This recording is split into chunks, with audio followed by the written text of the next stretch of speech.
ہاں نہیں اس سے ہی سوال کرو، ان بچوں کو کیا مانے گا؟ اسے حلالی مانے گا یا نہیں مانے گا؟ تو تیرے حساب سے جب تو یہ مانا نکاح نہیں ہوا تو 10 سال تک جو لڑکی رہی ہے، پھر تیری بہن رہی ہے، کسی کی بیٹی رہی، تو وہ اس بیٹی کو کیا مانے گا جو 10 سال اس کے ساتھ میں رہی، جس کے تو مانا کہ نکاح نہیں ہوا؟ پھر اس اولاد کو کیا مانے گا؟ اس اولاد کو تو اپنا بھانجا کہے گا کہ نہیں کہے گا، بھتیجا کہے گا کہ نہیں کہے گا؟ آ رہی بات سمجھ میں؟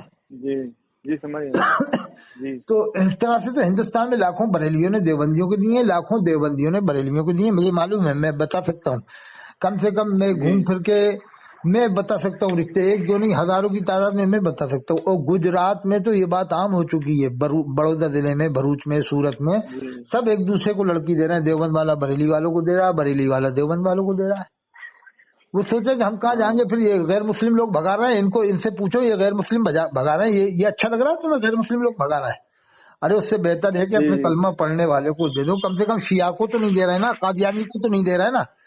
دیوبند بریلی یہ دونوں ایسے لوگ ہیں جو چاروں سلسلے مانتے ہیں، چاروں اماموں کو ہی مانتے ہیں، اور پیری مریدی کو ہی مانتے ہیں، دونوں مانتے ہیں، دیوبند والے ہی مانتے ہیں، بریلی والے ہی مانتے ہیں، اور دونوں صحابہ کو مانتے ہیں، دونوں اہل بیت کو مانتے ہیں، دونوں 20 رکعت تراویح پڑھتے ہیں۔ اب رہی اہل حدیث مودودی تو وہ بھی مسلمان ہے، اس لیے کہ صحابہ اہل بیت کو تو وہ مانتے ہیں نا، کم سے کم اہل حدیث مودودی، لیکن یہ دو تو کمپلسری ہیں، یہ دونوں تو تقلید کرتے ہیں۔ اللہ کے رسول نے فرمایا کہ سواد اعظم کی اتباع کرو، اللہ کے رسول صلی اللہ علیہ وسلم نے فرمایا میری امت گمراہی پر جمع نہیں ہوگی۔ اب پوری امت جمع ہو کر کے امام کے پیچھے نماز پڑھتی ہے، خانہ کعبہ کے امام کے پیچھے، مسجد نبوی کے امام کے پیچھے۔ اب اگر 50 لاکھ میں سے 10,000 نہیں پڑھ رہے تو وہ بات نہیں مانی جائے گی۔ حضور نے فرمایا میری امت گمراہی پر جمع نہیں ہوگی، یعنی اکثر امت کا اکثر طبقہ گمراہی پر جمع نہیں ہوگا۔ تو یہ 50 لاکھ میں 49,90,000 لوگ تو امام کے پیچھے نماز پڑھتے ہیں، امام حرم کے پیچھے، مسجد نبوی کے امام کے پیچھے۔ اور میں نے تو استدلال کیا ہے ایک قول سے، امام غزالی فرماتے ہیں جماعت سے نماز کا ثواب 27 گنا بڑھ جاتا ہے۔ تو میں نے اس سے استدلال یہ کیا کہ اگر اکیلے پڑھو گے تو 1,00,000 نمازوں کا ثواب خانہ کعبہ میں، اور جماعت سے آپ پڑھو گے تو خانہ کعبہ میں امام حرم کے پیچھے پڑھو گے تو 27 لاکھ نمازوں کا ثواب ملے گا، اور مسجد نبوی میں پڑھو گے تو 13.5 لاکھ نمازوں کا ثواب ملے گا۔ اب یہ مولوی کتنا بڑا نقصان قوم کا کروا رہا ہے، بتاؤ کتنا بڑا نقصان کروا رہا ہے کہ ساری زندگی آدمی 10 لاکھ نمازیں نہیں پڑھ سکتا، وہ ایک نماز میں اس کو 27 لاکھ نمازوں کا ثواب مل رہا ہے جماعت کے ساتھ امام حرم کے پیچھے پڑھنے سے۔ کتنا بڑا نقصان کرواتا ہے۔ اور یہ جا کے جمعہ بھی نہیں پڑھتا، وہ جمعہ بھی چھوڑ کے آتا ہے، حج کو جا رہا 7 جمعے چھوڑ کے آتا ہے، تو اس کا حج کیسے قبول ہو جائے گا؟ اللہ کے رسول صلی اللہ علیہ وسلم فرماتے ہیں جس نے لگاتار 3 جمعے چھوڑے اس نے اسلام کو پس پوچھ ڈال دیا۔ تو آج نئی جنریشن تو یہی چاہتی ہے بھائی ہم تو سب مسلمان ہیں یار، یہ تو عالموں کے اختلاف ہے، عالم جانے، ہمیں کیوں پڑھوا رہا ہے اس چکر میں، ہمیں کیوں بتا رہا ہو کہ اس نے یہ لکھا وہ لکھا۔ نہیں آپ بھی نہیں چاہتے کہ ہمیں بتاؤ کہ صاحب انہوں نے کیا لکھا، قاسم نادوی صاحب نے کیا لکھا، تھانوی صاحب نے کیا لکھا، فاضل بریلوی نے کیا لکھا، مفتی اعظم نے کیا، آپ بھی یہ نہیں چاہتے جلسے میں بلانے کے بعد بھائی ہمیں تو اللہ کے رسول کی سیرت بتائیے، آپ صحابہ کرام کی عظمت بتائیے، اہل بیت کے فضائل بتائیے، آپ قرآن کی عظمت بتائیے۔ آپ یہ کیا بتا رہا ہو کہ دیوبندی نے لکھا وہ اس نے وہ لکھا، بس آپ لٹ چلوانے آتے ہو قوم میں، جب بھی آتے ہو لٹ چلوانے آتے ہو قوم میں، لڑائی جھگڑے کروانے آتے ہو آپ، اور 50,000 روپے تقریر کا لیتے ہو، پھر چاہتے ہو قوم میں لڑائی جھگڑے پیدا ہو جائے۔ کیا خیال ہے؟ میں کہہ رہا ہوں کہ قوم اب سمجھ جائے گی انشاءاللہ، دیکھنا انشاءاللہ میری پیشن گوئی ہے، آپ یاد رکھنا کہ ان قریب 1-2 سال کے اندر اسٹیج کے اوپر لوگ باگ سوال کرنے کھڑے ہو جائیں گے، پہنچ جائیں گے کہ مقرر صاحب آپ کو 50,000 روپے دے کے کیسے ہی بلایا تھا کہ تم دیوبندی وہابی کرو یہاں کے، ہم نے تمہیں سیرت رسول سنانے کے لیے بلایا تھا کہ یہ سب کام کرنے کے لیے بلایا تھا؟ اتنا بڑا مجمع جمع کیا، تمہیں اتنے پیسے دیے کہ اس لیے بلایا تھا کہ تم یہ بتاؤ دیوبند والے نے لکھا اس نے وہ لکھا، تم تو رسی کا صاحب بات کا بتنگڑا بنا کے بس قوم میں لڑائی جھگڑے پیدا کروا جاؤ۔ ہمیں کیا معلوم کس نے کیا لکھا ہے، بھائی جس نے لکھا وہ جانے نا، اس لکھے ہوئے کو ہم تھوڑی پوچھ رہے ہیں کس نے کیا لکھا ہے۔ ایسے یہ آج کے زمانے سے تھوڑی لکھا چلا رہا ہے، 1000 سال پہلے سے علماء میں غلطیاں چلی آ رہی ہیں، کتابوں میں بہت سے علماء نے غلطیاں کی ہیں، 500 سال پہلے کے عالموں نے غلطیاں کی ہیں، تو کیا سب بتاؤ گے کہ انہوں نے کیا لکھا انہوں نے کیا لکھا؟ کیا یہی بتانے آیا تو کہنا مولوی صاحب پھر تو تم دیوبند بریلی کی بتا رہے، ہمیں ان سے پہلے والوں کی بتا دے کہ انہوں نے بھی بہت سی غلطیاں کی ہیں کتابوں سے، کیا یہی کرتے رہو گے تم زندگی بھر کہ اس نے یہ لکھا اس نے وہ لکھا ہے؟ اللہ کے رسول فرماتے ہیں یسروا ولا تعسروا، آسانیاں پیدا کرو لوگوں کے اوپر، تنگی پیدا نہ کرو، یعنی آسانیاں پیدا کرو لوگوں کے اوپر، حضور کا فرمان ہے۔ حضور نے فرمایا لوگوں پر آسانیاں پیدا کرو، تنگی پیدا نہ کرو۔ اللہ کے رسول نے فرمایا صلی اللہ علیہ وسلم کہ بشروا ولا تنفروا، بشارت دو لوگوں کو نفرت مت دلاؤ۔ یہ اللہ کے رسول کا فرمان ہے. جی اب یہ تو ایسی نفرتیں دلا جاتے ہیں کہ اگر آپ کی دوستی کسی دیوبند والے سے ہے تو وہ 20 سال سے آپ کی دوستی ہے تو وہ اگر آپ کے پاس 1 گھنٹہ آ کے بیٹھ جائے گا تو وہ لڑائی جھگڑا کروا جائے گا کہ دیکھو تم اس کے پاس بیٹھتے ہو، اس کا عقیدہ یہ ہے، اس کے عالموں نے یہ لکھا ہے، اس کے عالم، یعنی وہی جیسے بی جے پی کرتی ہے کہ نہیں کرتی، ہاں جی بالکل. وہی چال ہے ان کی، ان مولویوں کی، کہ جیسے بی جے پی ایک نہیں ہونے دینا چاہتی، ایسے یہ چاہتے ہیں کہ ایک نہ ہو.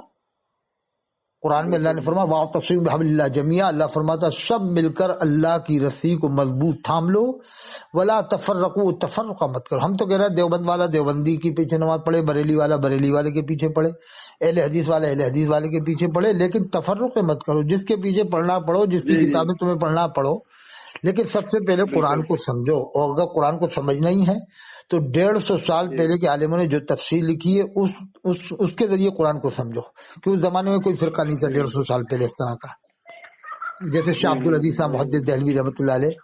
تو اب دیکھو بریلوی عالموں میں بڑے اچھے اچھے عالم ہیں. 1-2 عالموں کے نام بتا کے ختم کرتا ہوں. حضرت مولانا تطہیر احمد صاحب ہیں، صالح ملت ہیں، فخر العلماء ہیں، یہ ٹانڈا کے رہنے والے، بریلی ٹانڈا. حضرت تطہیر وہ سیدھی سلجھی تقریر کرتے ہیں، بہت اچھے. ایک مفکر صاحب قمر الزمان آدمی صاحب ہیں، وہ اچھی تقریر کرتے ہیں، انگلینڈ میں رہتے ہیں. تو میرا تعلق دونوں طبقوں سے، دیوبند والوں سے بھی ہے، بریلی والوں سے، میں دونوں کے گن گاتا ہوں. یہ نہیں کہ میں ایک کو مانوں، میں تو دونوں کو مسلمان مانتا ہوں. میں کوئی تفرق بازی کروں کہ صاحب اس کو مانوں. ایک مفتی اعظم راجستھان کے حضرت مولانا مفتی اشفاق صاحب، جو مفتی اعظم راجستھان، جو میں نے ان کو حدیث سنایا، انہوں نے میرے لیے دعا کی ہے سنبھل میں. میں نے سنبھل میں حدیث سنایا تھا. سب سے بڑے مفتی تھے راجستھان کے، بڑے باعمل عالم تھے اور بہت بڑا کام کیا انہوں نے دارالعلوم اسحاقیہ جودھ پور میں.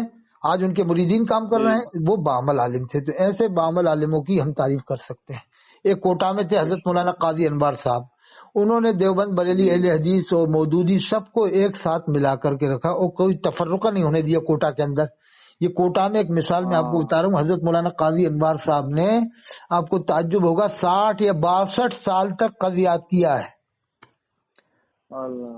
کہو سبحان اللہ. 60-62 سال کی تو آج کل عمر ہوتی ہے، انہوں نے 60-62 سال تو قضیات کیا ہے. 62 سال تو عیدگاہ میں نماز پڑھائی، قریب 62 سال. اس کے بعد اپنے بیٹے، ان کے بیٹے کا نام ہے حضرت مولانا زبیر احمد صاحب ندوی، ندوا سے پڑھے لکھنؤ سے. پھر ان کو سنبھلایا، یعنی اتنے سال کے بعد میں آخر عمر میں ان کے بیٹے کو سنبھلایا. یعنی کتنی سوجھ بوجھ کے بعد بیٹے کو سنبھلایا کہ بیٹے کی عمر جب 55-60 سال ہو گئی، جب جا کے بیٹے کو قضیات دیا. جی جی. ایک اور میں بتاتا ہوں، رامپور میں ایک مفتی محبوب صاحب، وہ رامپور کے مفتی اعظم ہیں. انہوں نے جب مفتی بنایا اپنا نائب مفتی، تو کتنے سال بعد بنایا معلوم ہے؟ 20 سال کے بعد مفتی مقرر بنایا ان کو. یعنی 20 سال کے تجربے کے بعد، عالم فاضل بننے کے بعد، مفتی بننے کے بعد 20 سال تک تجربہ کرایا، پھر اپنا نائب بنایا مفتی. ان کا نام ہے مفتی یعقوب صاحب، رامپور کے. تو ان کے بارے میں میں نے سنا کہ اتنی سال ٹریننگ دیا. یہ نہیں کہ مفتی کا کام بہت بھاری ہوتا ہے، مفتی ذمہ دار ہوتا ہے قوم کا. یہ تھوڑی کہ آپ ایک دم آئی عبارت آئی سامنے، ظاہر عبارت آئی، تم نے دل سے کافر بنا دیا اس کو. ارے بھائی، مفتی کا مطلب یہ ہوتا ہے کہ مفتی کم سے کم ولی نہ ہو تو ولی صفت ہو، سب سمجھتا ہو، پوری نظر رہتی ہو، اور فراست ایمانی اس کے پاس ہو، کوئی سمجھ لیتا ہو کہ اس کا مقصد کیا ہے فتویٰ لینے کا، کہیں جھگڑا فساد تو نہیں کرانے کا ہے. تو مفتی محبوب صاحب نے جب مفتی اعظم بنایا، نائب مفتی بنایا مفتی یعقوب صاحب کو، تو اس کے باوجود یہ کہا 20 سال کے بعد کہ کوئی اہم مسئلہ آئے تو اس کو پہلے مجھے چیک کرا دینا. یہ نہیں کہا کہ ڈائریکٹ فتویٰ دینا. 20 سال کے بعد بھی کہا کہ اگر کوئی خاص مسئلہ آئے تو اس کو بھی پہلے مجھے چیک کرانا، پھر فتویٰ دینا. یعنی کتنا باریک کام ہوتا ہے مفتی کا، کتنی باریک کام ہے. جی جی جی. اب میں 1-2 بات مفتی کی بتاتا ہوں، پھر ختم. ایک تھے حضرت قاضی شمس الدین جونپوری رحمۃ اللہ علیہ، جنہوں نے قانون شریعت لکھا ہے، بہت اچھے باعمل عالم، بڑے عالم تھے.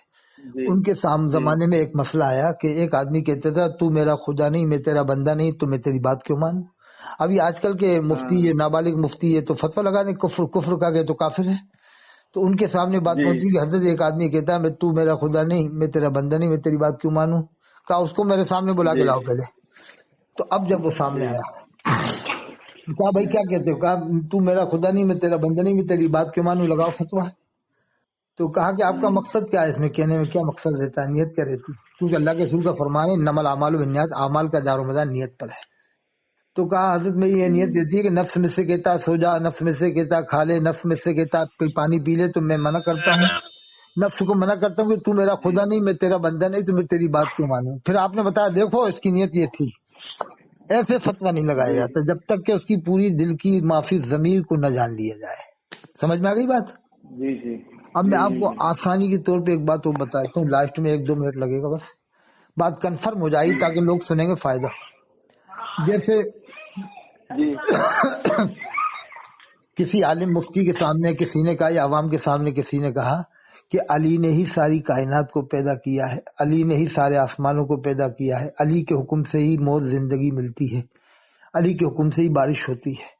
اب جو نابالغ مفتی ہوگا تو کافر ہونے کا فتویٰ لگا دے گا کہ یہ تو کافر ایسا کہنے والا ہے.